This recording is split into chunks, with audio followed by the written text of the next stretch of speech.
Good morning.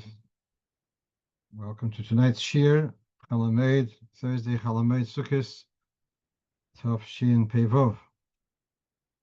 So the first thing I want to share with you is a ha'ora of the Rebbe, and this is in a maimer, which we learned a few days ago, and it's a maimer, so you can see it's Hanocha built himuge. But they write that the Rebbe began to be Magia, so there's two ha'oras of the Rebbe on this maimer. As you can see, it's about the Simchas Beis haShoieivo. Hasidim ve'anshe ma'ase hoye merakdim lifneihem v'avukas shel eir. And the Maimon talks about lifneihem and bifneihem, fascinating diukim. Meanwhile, on the thing that it says she'inyan zeh koye al Sukkos, that the celebration of Simchas Beis haShoieivo is on Sukkos. Steht azay in the ha'or of the Rebbe. Rambam Hilchas Lulav Perek Ches Halacha Yud Beis. That it's written in this as in Rambam Shenemar, the union of Simchas Beis haShoieivo, Shenemar Usmachtem Lifnei Hashem Lekechem Shivas Yomim. Shom Halacha Yud Daled Merak Din Chulu B'Yimei Chag HaSukkos. V'ayin Bepirush HaMishneh of the Rambam, Dayan Raskin. The Rebbe is still with the tzorach iyun. So I was intrigued. What exactly is the tzorach iyun, etc. So I tried to look at it more carefully. As I say, here the Rambam is saying that the inyan of Simchas Beis haShoieivo, the dancing, has got to do with the posuk Usmachtem Lifnei Hashem Lekechem. And then he says, V'tzorach iyun, V'teras Kayanim, V'yishalmi, in Sukkah Pei Gimel Haloch Yud Aleph, and Bavli Mem Gimel Lamed Aleph. So, what's written in those places was stertem, but the Rebbe is saying tzorach iyun. So, the posuk in Emer was machtim lifnei Hashem lekechem Hashem v'asyomim. Dr. V'lei b'gvulin kol shivo, or mishechorav Beis Hamikdosh hisken Rabbi Yochanan ben Zakkai sheheilulu nitul b'medino shivo zeichel hamikdosh. So what is mashma from the way the Sifra learns, Usmachtim Lifnei Hashem Lekechem, is got to do with the lulav. Alkachtem lochem v'yem harishon priyat zodeh. Usmachtim Lifnei Hashem Lekechem with the lulav. That is in Beis Hamikdosh is Shivas Yomim. Part of Beis Hamikdosh is Hakadosh Rabbi Yochanan ben Zakkai that we bench lulav every day of Sukkos besides Shabbos. But the Simcha Usmachtim Lifnei Hashem Lekechem is with the lulav and arba minim. Right, the Yerushalmi. Yeah. So here we have Yerushalmi. Usmachtim Lifnei Hashem Lekechem Shivas Yomim. Is Tanoi Toni Besimchas Lulav v'kosav medaber. Is Tanoi Toni Besimchas Shlom v'kosav medaber. It's got to do with Simchas Shlomim. Then the Rebbe also refers to the Babli Mem Gimel Lamed Aleph. Also, he says, it says there that the mitzvah of got to do with the union of it's got to do with the day, not by night. It's got to do with the lulav. So this is what the Rebbe is asking. Here you're saying that the Rambam is saying that is fulfilled by the Simchas Beis haShoieivo. How does that fit with these three Mekayres in Chazal that in Halocho, that Usmachtim Lifnei Hashem Lekechem refers to with the lulav? Then he says Merakdin Hoyusho B'Mei Sukkos, and this I didn't really find. It refers to the Pirush HaMishnayos. Sorry, it means on the Mishnah in Sukkah. The Pirush HaMishnayos. I looked. And this is as much as I found. Beis haShe'uvo, b'shem ha'mokem, shehoyu matkinim l'simcha, v'lezamer. This is the place where they said there was celebration. V'kar'uhu b'shem zeh. K'mashenemar, osh'avtem mayim b'sosin. So I'm not sure what the Rebbe is referring to with the Yayin b'Pirush HaMishnah. So again, we have here a posuk, or smachtem. The Rambam is saying that is fulfilled by the Simchas Beis haShoieivo. In 3 places we have that it refers to the lulav and the eminim, and then the Rebbe remains with the tzarech. Okay, that's as far as I got in pshat in this ha'ora of the Rebbe. Okay, let's go on to our next thing. So here, a very unusual story. Someone calls me up or asks me. He has a friend. This is a day or two after Rosh Hashanah. He has a friend. He was eating with him Sukkos Yom Kippur, and this friend from it. But they bought a house, I don't know, 10 years ago, 15 years ago, whatever. But they've had continual problems in their house. They've had infestation of mice, which they can't get rid of, and other problems in the house. There's certain recurring problems which they can't get rid of. Besides this, they also had a daughter who went through a difficult marriage and divorced. So their mazel has been pretty dismal, especially related to the house. And they were sitting in Rosh Hashanah, they were talking, and he says, something which I have often heard, and it bothers me. I know that when you remodeling your house, whatever, you had several fruit trees in the garden, and you cut them down, you got rid of them, and that's I'm worried that might be the reason for your problems. And so the wife says, I also agree. I was very concerned. But my husband, machta savek, there's no such thing as no sakana or the countries. And I was very surprised that from a Yid should be so dismissive of such a thing. But meanwhile, he's asking, the main question was, now that the trees have been cut down, is there anything to remedy a tikkun so that the repercussions should cease, should go away? That was the question he put to me, which I didn't find very easily. But meanwhile, what you have on the screen is the Sugya Baba Kama, and Daf Tzadik Aleph from Beis, where it talks about Dikla, Hai Dik Omarav Dikla the Ton Kabo, a tree which bears a kav of fruit, also Lemiktsetse. You're not allowed to chop it down. How much olives need there be on a tree to forbid you to cut it down? A quarter of a calf. So the shiur seems to be different. And for the Shani says in the Chashivi that olives are more choshev, and therefore even a roiva of olives will also be reason to not be allowed to chop down the tree.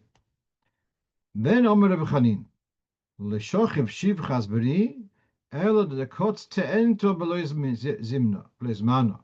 My son Shivchas, he passed away prematurely, and I attribute it to the fact that he cut down a te'ento, a fig tree, belois zmana, not in the right time. So the fact that there's an element of sakona is mefurish in the Gemara. Yeah. The question is, when there is a heter lahalacha, does the sakona remain or not? So you have this is not so clear in the Mechaber Shulchan Aruch. You have the Alter Rebbe in Shmiras Guf Nefesh, I think, in Chesed Mishpat, and then you have in the latest one in the Malachtim. You have I use a lot the Sefer Shmiras Guf Nefesh, very good Malachit. Also, you have on the Alter Rebbe's Chesed Mishpat, you have a very good sefer called Imre Yaakov, but Yaakov Meir Stern, a likud built around, Mishnah Berurah style, built around the Alter Rebbe's Chesed Mishpat. For upon him, this is a lot of discussion in Poskim, whether if there is a heter lahalocha, whether that means therefore there's no sakona, or but there still remains an element of sakana. That's not a resolved question. Generally, the Rabbanim are quite careful about giving a heter or such a thing. And one of the heterim which is used is to sell the tree to a goy, and then the goy cuts down his own tree. But even then, that's only a heter betziduf to another heter. If it's a perfectly healthy tree and producing good fruit, just because you want to have the space, that alone would not be, you wouldn't be rely upon him. And there's also a letter, I think, to the Pshnei Garelik, the Rov of Chabad, the first Rov of Chabad, where he had given a heter in the past, and there had been not good events following, and the Rebbe kind of endorses that he should kind of shy away from giving a psak on this, and perhaps to get a three rabbanim. It's something which we're quite careful about, giving a heter to chop down a fruit tree. Akoponu, that's not the question here. The question is there a tikkun to undo, to repair the damage? So I searched around in Eitzah Chochmah, and this is what I came up. There was in case there was an incident that someone chopped down a fruit tree b'shegeg, and then he became dangerously ill, and they told the Saren Rebbe gave the instruction that he should distribute fruit in Chadorim for Kinderlach, and they will say a brocho on the Peiris. And this seems to be that by making more Be'er Pri HaEitz, that be a tikkun for the fact that he had taken down the Pri HaEitz. So I gave over this answer. They shall so help and also sign else to pay Hanir van Nigla.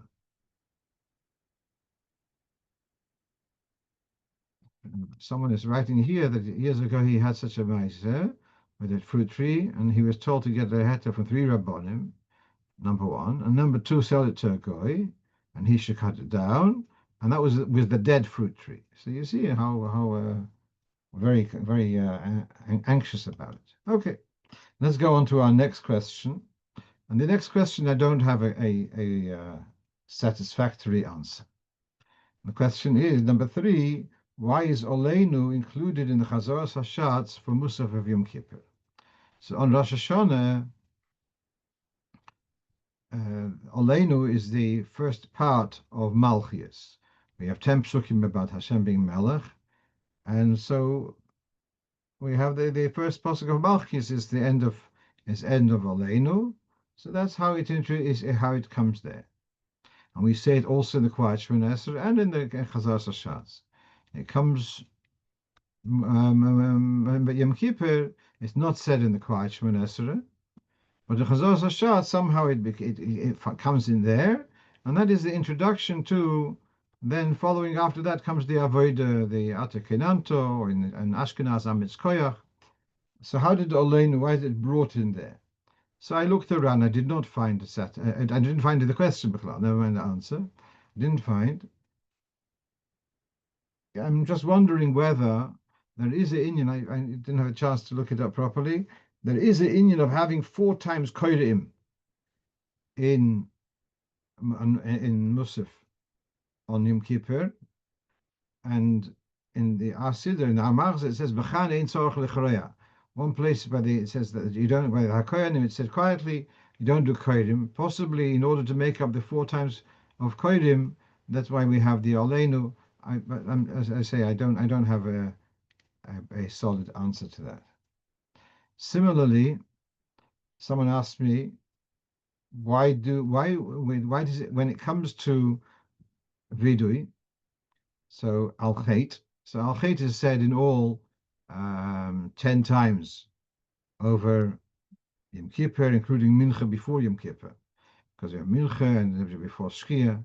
It comes to Neilah, we don't say the al-chet, we say Hashamna, say the aleph base. But then we have Atanos and Yod Laposhim, etc. But we don't have the al-chet and the aleph base. And the question is, why is it not said there? So my answer was, on the ofen of it's such a gehebene, such an exalted moment, that is higher than the going to aleph base. So not a satisfactory teretz. If so, why do you say Hashem must do aleph base? But meanwhile, someone showed me this very interesting sikha, and this is from Tovshin Tes Zayin. And this is on the morning, it was after the second Seder. In the years when the Rebbe had the Seder upstairs in the Frierdiker Rebbe's apartment, so he would come down after the Seder, and there would be like a Fabringen in the shul downstairs, but it was without Fabais and without L'chaim, and the Rebbe would say sichas about the Haggadah. And so in Tovshin Tezayin, he has this very interesting observation that we have twice a year in our Seder of Tefillah, we have Lashon Haba B'Yerushalayim. We have once at the end of the Seder, or both Sedarim, fine, and we have the end of Yom Kippur. We say Lashon Haba B'Yerushalayim.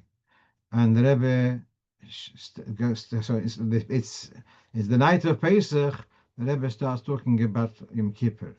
He talks about shiur. Yom Kippur is tshuva, and we have vidui at the onset of Yom Kippur, and then if it wasn't enough, then you have vidui again at Ma'ariv, Shachis, and Musaf, and Mincha, and if that may not have been adequate, so therefore we have again the inyan of tshuva also by Neilah. And he explains how it's corresponding to the 5 levels of the neshama, and Neilah is connecting the yechida, and therefore that the yechida is the untouchable. That's today's haShoieivo yechida liyachdoch. It's hayom yom today. So kiven shebechinas yechida is always b'shleimus, and it never taken captive, not like an aranchai.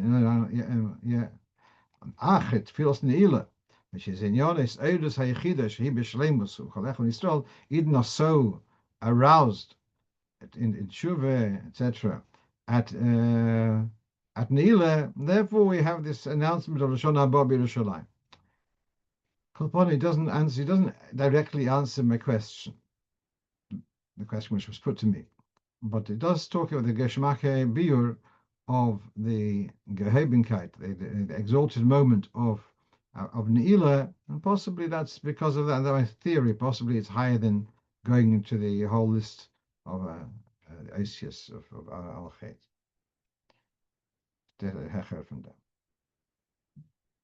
Let's move on. So a simple question. This was more. Sometimes people forget, and they ate something. Forgot to say a tonis, a fast day, and they ate something. But there is pochas mikashir, or sometimes people have to take a medication, and therefore they need to take a little bit of food with it, a little bit of a drink. Does that disqualify them from saying Aneinu? So there's a famous one, we discussed it a few times, the tshuva of the Tzemach Tzedek, about Vayichal and Aneinu, and he says, if there's 3 who are fasting, and Al Kaponim Shiva was 8 pochas mikashir. So there is, you get the impression a little bit that the ones who ate pochas mikashir is not a total participant in the fast. But this is from the Piskei Teshuvos, where they are taking the position that someone who ate shiurim, in other words, less than a shiur, for whatever reason, on a fast day, then they are still eligible to say Aneinu, still eligible to have an Neilah Torah and a Siyas Kapayim. Yeah. And for that matter, if someone ate after dawn, ate before dawn, but they didn't make a stipulation the day before, the night before, that they're going to get up early, so they haven't lost their tanis, they can still say Aneinu B'Yom Tzeiim Tanisei. As I'm reading this, it's something which I never really thought about Nesiyas Kapayim. In Chutz La'aretz is irrelevant, or at least by Ashkenazim. But in Eretz Yisrael, so by Sfardim, there's a B'duchanon by Mincha. Aha. Why don't we normally have Nesiyas Kapayim by Mincha? Because Chashach Shikrus. The person might have had a glass of wine with his lunch. And therefore, we don't have Birchas Kohanim at Mincha. So now, so here, if a Kohen had Pachas Mikashir, so if he ate lunch, so then he's disqualified to do Nesiyas Kapayim at Mincha. If he had just a tiny little bit, he's saying he's still eligible. Fine. Let's move on. It's number 6. So here's a question. Someone on Yom Kippur was feeling very poorly, and Motzei Yom Kippur was also throwing up, whatever. They didn't manage and didn't make Havdolo on Motzei Yom Kippur. Now it's the day after Yom Kippur was on a Thursday, yeah? Was it? No. Whatever it was. The following day, I get a call to do Havdolo. Can I do Havdolo today? Number 1. And number 2, to make the brocho Beiri Meiri Ha'esh. So we all know that it says in Shulchan Aruch, this you have on the screen from Siman Reish Tzadik Tes, that if a person did not manage to make Havdolo on Motzei Shabbos for whatever reason, so they have up till Tuesday, up till Shkia. On Tuesday they can still make Havdolo. Question is, what about Yom Tov? The whole idea is, up till Tuesday is called Bosar Shabbato, and from Wednesday is called Kama Shabbato. So they are, that's the spread of Shabbos, is 3 days on either side. But Yom Tov doesn't have that idea. So therefore, what's the story about Yom Tov? So now the Mishnah Berurah here is bringing from Akiva Eiger in the name of a Sefer L'Shen Chachamim that Motzei Yom Tov, there's no Tashlumin. Shabbos, you have 3 days. But Yom Tov, this doesn't apply. However, Akiva Eiger himself says that the first day after Yom Tov, you can still do Havdolo. So on that basis, I said that the day after Yom Kippur, you can still make Havdolo. Now, as you know, for Havdolo, Motzei Yom Kippur, you have to have what's called a Nesh Shavas. You have to have a flame which has been burning from before Yom Kippur. So this is already the following day. I said, you have still a Nesh Shavas? He says, I do have. Okay. So I said, all right. So now here's the very interesting. Now, look over here. We have, this is from the Alter Rebbe Shulchan Aruch about the Motzei Shabbos. He says, if you don't have fire on Motzei Shabbos, you don't have to. It's not mechuyev to go, drive yourself crazy to find a fire. On Motzei Yom Kippur, afilu k'shechol b'cheil, yesh oimrim shetzorich l'chaze achar birchas sa'er. One should go out of his way, to obtain a Nesh Shavas. And why is that? Because it's Kabirchas Havdolo. It's like the Havdolo itself. Shemevorach l'HaKadosh Baruch Hu, shehivdel lonu yom zeh, lehayoim mishar yom tov, shenasa boi lahavir oid ad otav. There is an emphasis here that Yom Kippur is not like Shabbos. So let's go through the back a little bit to explain this. It's not so mafurish here. What is the reason why we have to have for Yom Kippur Nesh Shabbos? So this is the way I understand from Meforshim, is because people were confused. They know Shabbos. Shabbos is absolutely no mustn't do fire. Yom Tov is midweek, and you are allowed to. Yom Kippur is midweek. So after Yom Kippur, got the same guidelines as Yom Tov. So Chachamim instituted to have a fire, and for 24 hours you're not going to touch it because it's out of bounds. And after the 24 hours, the end of Yom Kippur, you're going to make a brocho. So that's why you have to have an Nesh Shavas, to emphasize that Yom Kippur is different for Yom Tov. Yom Kippur has got this din of Shabbos.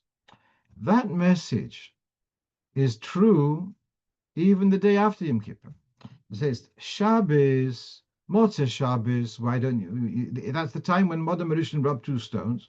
So we have a takona to make a brocha on fire on Motzei Shabbos. Sunday morning, Sunday afternoon, what are you making a brocha on fire for? What's it got to do with it? This time is nothing to do with it. Therefore, you cannot make a brocha. If you make Havdolo on Sunday morning, you don't make a brocha on the fire. It's a brocha l'batola. But Motzei Yom Kippur, the day after Yom Kippur, I don't have a riot to dismiss as we kiddush. And looked around. Who asks a shaila? I didn't make Havdolo on Motzei Yom Kippur. I kept on fasting another 12 hours. It's a very unusual shaila. But I couldn't find anywhere. But in Svara, there's no strong reason to. I don't see a reason to say no. If someone has raya faket or for support, whatever, I'm interested. Okay, let's move on. Unfortunately, we have a couple of our Galite who became Avelim recently, lost a father, and so come up the Shaila about the Rabbonim, Shluchim. So what's the rule about davening for Nomad? So this is in Yeridea Simen Reish Simen Shin Ein Vav. At the end of the Simens are very long shtikol Ramo. Lots of minhagim about Avelis, Chaman al-Islam. So he says, Avaloi nohagu lehispal b'Shabbos v'Yom. It's not customary for an oval nishnas Avelis be chazan Shabbos v'Yom, even though there's in Isibadav. But as Mesachel, on the weekday, on the contrary, if he knows he's capable of davening, he should. And that's more effective than Kaddish Yosim, which is Kaddish Yosim instituted for Ketana. So there is this Indian of in the Ishnasa Avelis, not the Chazan. So here's a question: he's a shliach, etc. He runs the show, he runs the shul there. Does he have to step back for the year? So lo noagu. But then here the shach on the spot. If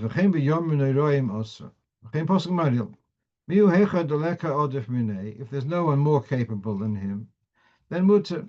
He gives a reference to Mariavail. So if here's the most capable in his shul, to start delegating is going to be compromising on the quality of running the tefillas. So then it would be okay for them to daven for the Amid. In the year my father passed away, so it came Rosh Hashanah. I davened for the Amid, the second day, I think. I have a chazaka, and when there's a chazaka, to always daven for the Amid, so then it was also a reason to keep up with that. Okay, so it's then in the Malach can talk about this. It's not a big deal. If there's a need for if the tzibur want you to daven for the Amid, then it's okay to daven for the Amid. Right. Let's move on. So now we have here a question. We have a piyut, which we say in Neilah, and it starts off with Hashem Kerachem V'Chanun, and then it goes Es Kerelikim Ve'ehemoyo, and then the chorus is Hashem Kerachem V'Chanun. So here's a very strange development. What you have on the screen, the top of the screen now, is from the Sefer Halocho Minhagei Chabad. This is put together from the columns of Halocho Minhagim in the booklets Hiskashrus, put together by Rav Yosef Simcha Ginsburg. And he writes the following: in this poem of Esker Lekim Ve'emoyo, Kimedume, that Mit Gimel Midas Harachimim is said only once, and not like a pismon where there's the chorus which is said after each stanza, Ben Beis LaBeis. This he quotes from Rebbe Shua Monshein, Alo Shalom. On the other hand, Rav Nochem Kaplan Zol Sein Gesund, who is serving as the Chazan in Beis 770, he says, you do say it. You do say the Yud Gimel Midas. And indeed, in Topshin Samach Daled approximately, when we were working on the annotated edition of the Machzer, so then instead of having just Yud Yud to say Hashem Hashem, there it's been put out in full, in bold face type, that Hashem Hashem is said each time between each of those stanzas.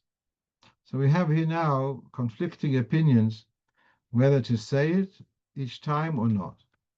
Now, I was asked to kind of weigh in a little bit, and so what I did see in the Art Scroll Machzer, they have this piyut, and they write in some communities Hashem Hashem is said. They seem to be more inclined not to say it each time. Fine. And in some other machzorim, it's been dropped completely. Now, one thing at a time, let's take a look at this piyut. It's the four stanzas. Ezkero is Aleph, Midas Harachmim is Mem, Tomachti is Tov, and Yehirotzen is a Yud. So it's a Rosh Hashanah of Amiti or Amitai. Now, in this, there's a Sefer Chassidim from someone at the time of the Baalei HaTosfos, and he quotes, he talks about the Yud Gimel Midas. Now, as you may know, we talk about Yud Gimel Midas Harachmim, and we know Hashem Ken Racham V'Chanun. Exactly the distribution of which words are which midah. So there's Tosfos holds Hashem is one. The first Hashem is Koden Shechata, the one that Achar Shechata. They count as two midas. Kael is the third midah, and so on. And then there's, as I said, there's several opinions, and the Sefer Chassidim also he holds that Kael is the first one. No, sorry, Erech is the first one, and he actually counts he counts Solachto Lavinenu Chatasenu Chaltonu as three in the number of the Yud Gimel Midas. Where, if you want to know what's the Kabbalah Sarizal, where will you find this? Very simply, perhaps I mentioned not too long ago, in the Machzor and the Siddur by Tashlich, where we say the Micha Mecha, Michael Kamecha from Sefer Micha. So there, in small writing on top of the words, it has the Yud Gimel Tzarachmim, and there you can see the way Al Pi Arizal is a distribution of the Yud Gimel Tzarachmim. Al Kapon in the Sefer Chassidim wants to prove from he lists the Yud Gimel Tzarachmim as he does, but Dashik Sharei Amitai also came. V'omer Ezker Lekim Ve'em Moyo V'oinin Yud Gimel Midas. Yeah, you notice that, yeah? V'oinin Yud Gimel Midas. That's interesting. I didn't notice this before.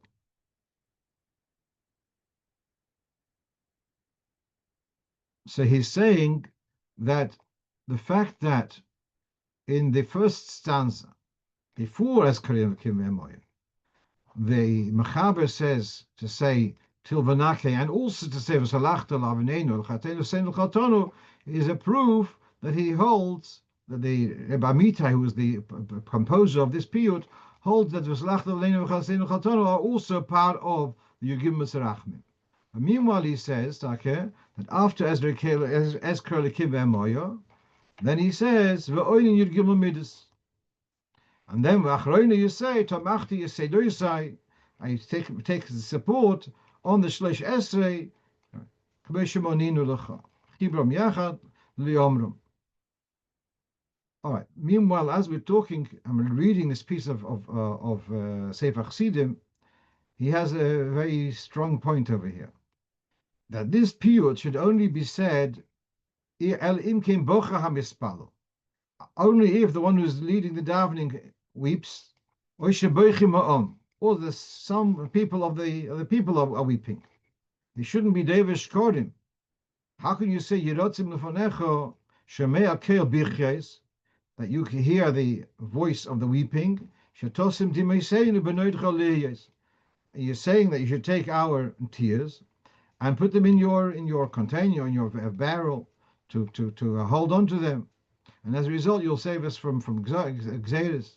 So he's seeing here very strong words. Okay, but meanwhile we're getting somewhere. Now, this piyut comes up several times. As you may know, that the piyutim which are said at Neilah, many of them are repeats of piyutim which had been said in Slichas, either leading up to Rosh Hashanah, or in the Slichas which are said after Rosh Hashanah, which in Chabad we don't do, but it doesn't matter, they exist, yeah? So Hashem, this piyut of Ezker Lekim Ve'emoyo, Hashem and Ezkero, this is in the Slichas for Yud Gimel, which is called for the 8th day of, for Ches Tishri, and that day is called the talk from Yud Gimel Midas. It's called Yud Gimel Midas because of this piyut. It's also said in what you have on the screen here, on the right of the screen, is from the Slichas said on Sheni Tinyona.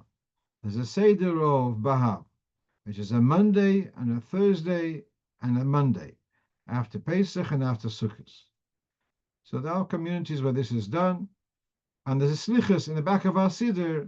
You have the beginning of the Slichas starts off with this Sheni Kamo, and then for Chamishi, and the Slichas for Sheni Tinyona for the second Monday of Bahav.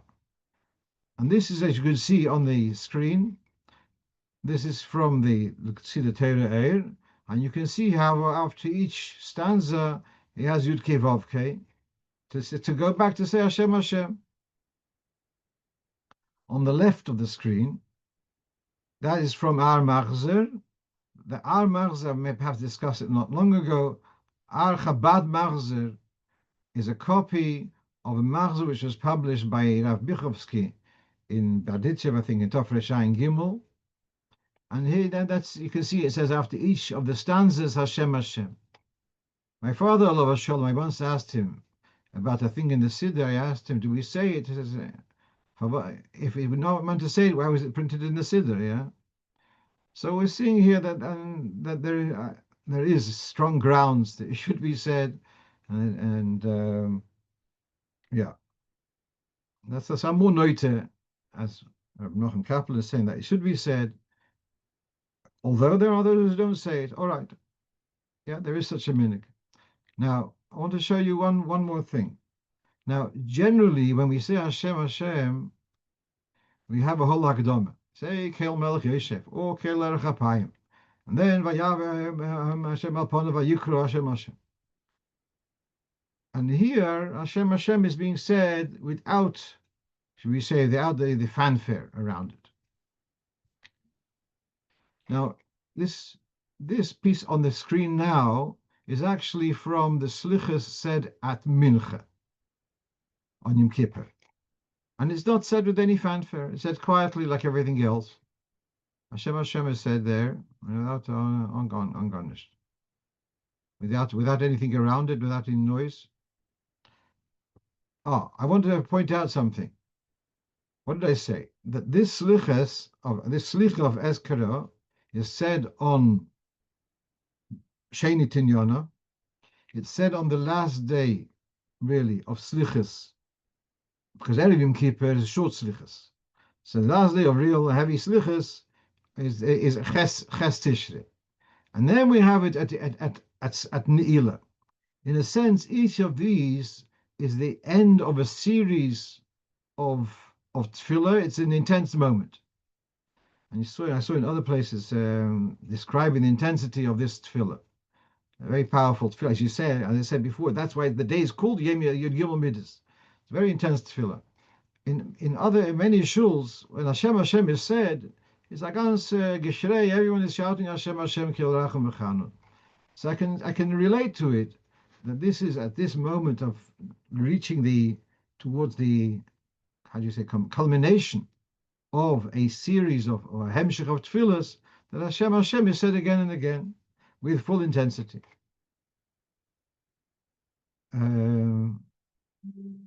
Now, one last point about this. On the screen I have here from the Hagos Maimonides in Seder Tefillah Shel Rambam. Vayaver kosev v'tshuvas hagoinim minig yeshiva, to say Shachris, to say Vayaver 7 times, and Musaf and Mincha each 6 times, and Neilah 3 times. So that means that's 6, 12, and 7 is 19, and 22 in all. Mihu anan loy nagin and hachi. And I was looking at the Machzer.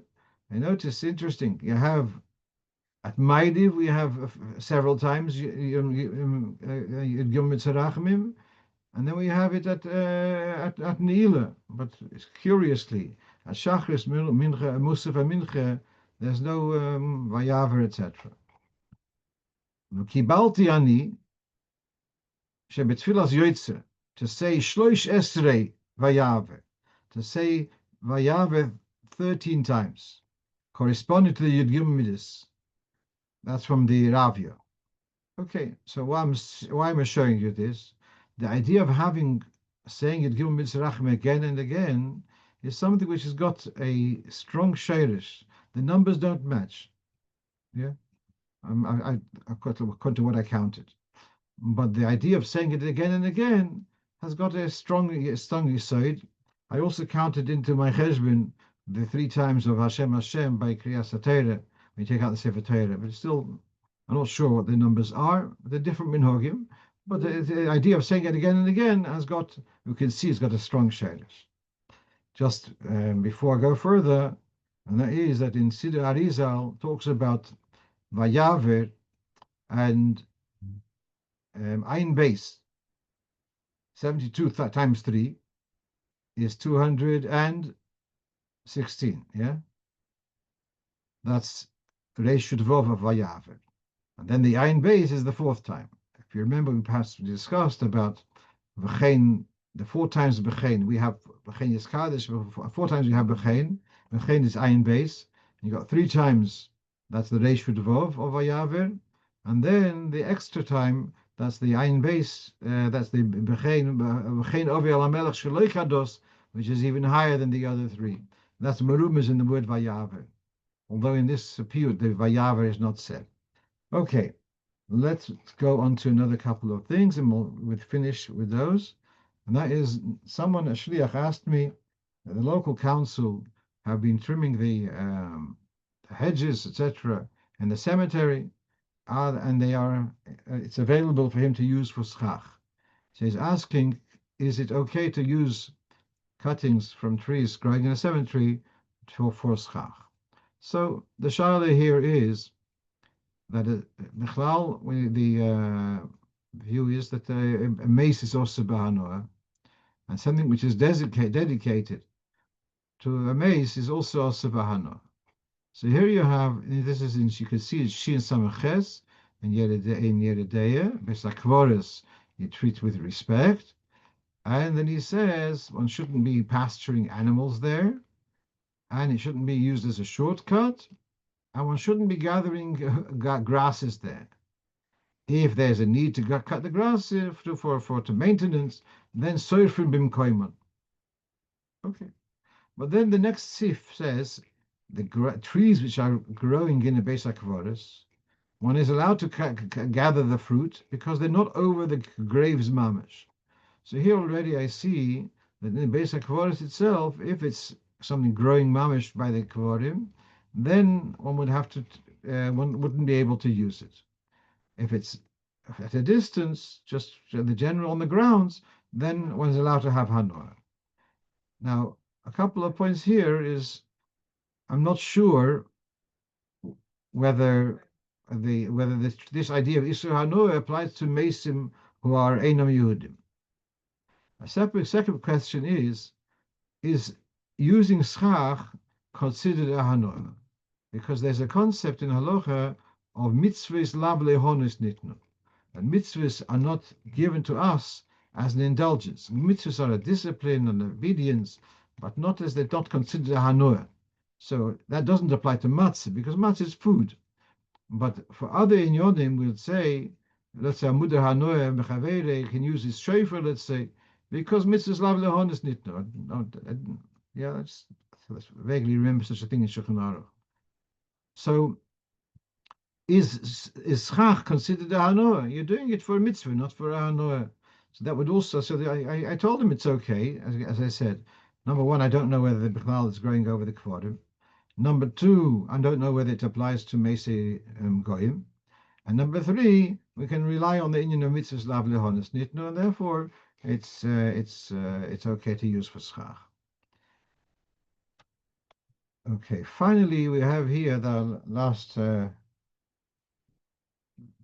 the minyan, we have a sukkah, and those who have a screen in front of them can see. And for those who don't have a screen in front of them, I'm going to describe what we have here. It's a square, which is about 5 feet square, 6 feet square, 4 poles, like a chuppah, schach on top. On 3 sides, there are bands, or ribbons, straps. This 1, 2, 3, 4, 5 straps, 4 straps. On 3 sides, there are straps, and the straps are less than 3 tefachim apart, so there's lovud. So we have here a sukkah made of lovud on 3 sides. On the 4th side is totally open. No, if you learn Panorama sukkah, you'll say, yeah, sure, it's kosher. So I was asked this question. So I said, it's according to Magen Avraham and it is a poshet. So in Gemara Erevin, it comes out like this, that a mechitza, which is only shesi or only erev, is only horizontals or only verticals, but everything else is open wide.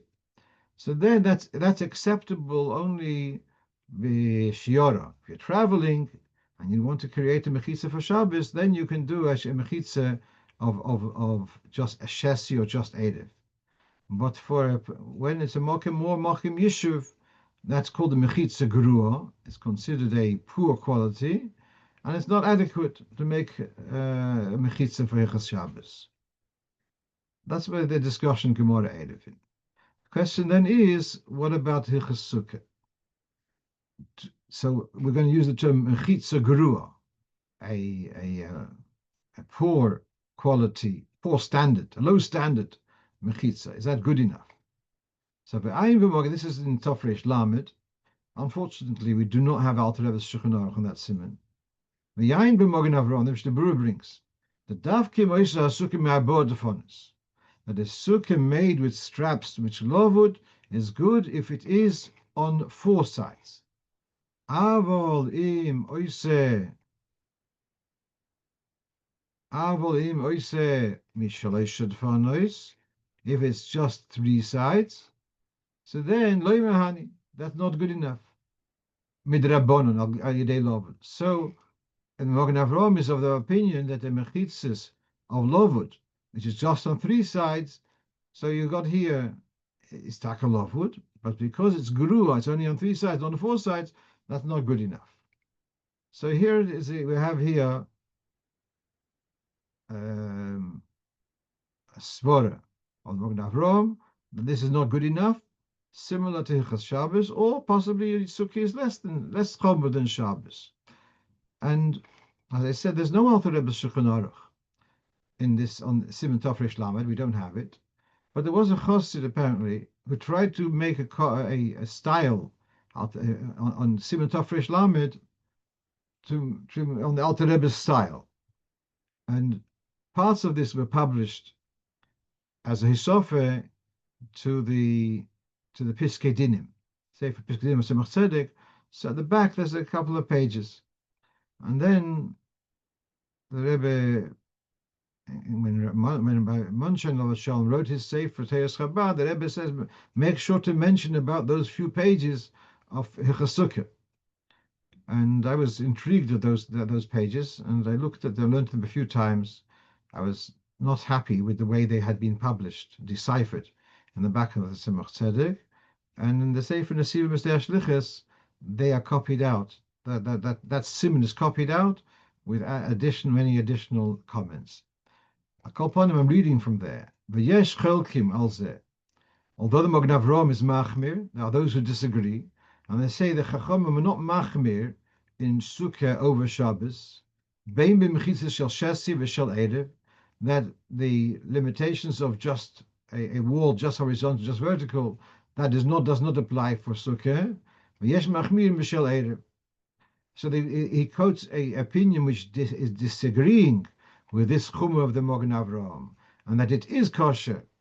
What's the bottom line? At the end of that sif, the sif hey, in those halochas, the inyan halocha nire, chatchila yesh lahayis kesvar Hashem, chatchila dolak Magen Avraham, that you shouldn't rely on such a thing. But the eved yesh lismech al svarim tzois B'diavad, you can rely that it is okay, that such a mechitza is valid. So b'diavad, such a sukkah is valid. How do you define diavad? That's another interesting question. But can you make a brocho on such a thing? The you can. If that's the sukkah which you have, that would be okay, even though the Magen Avraham is not happy about it. I'm just going to read here a couple of notes. Rabbi Lu writes the following. Is it okay for me to read it out? We were at a hotel in Yom Kippur. The staff extinguished all the flames after we had left. Definitely okay. There was no Ner Shabbos. When I came home, I said Meir Eish on Avelis Licht they have for the year. Did I do correctly? So I hope you added a match or something to the outside candle. And that way it's okay. There's a suffix whether a Neir, which is just Neir Zikorin alone, is enough for, to say, Beir Meir Eish.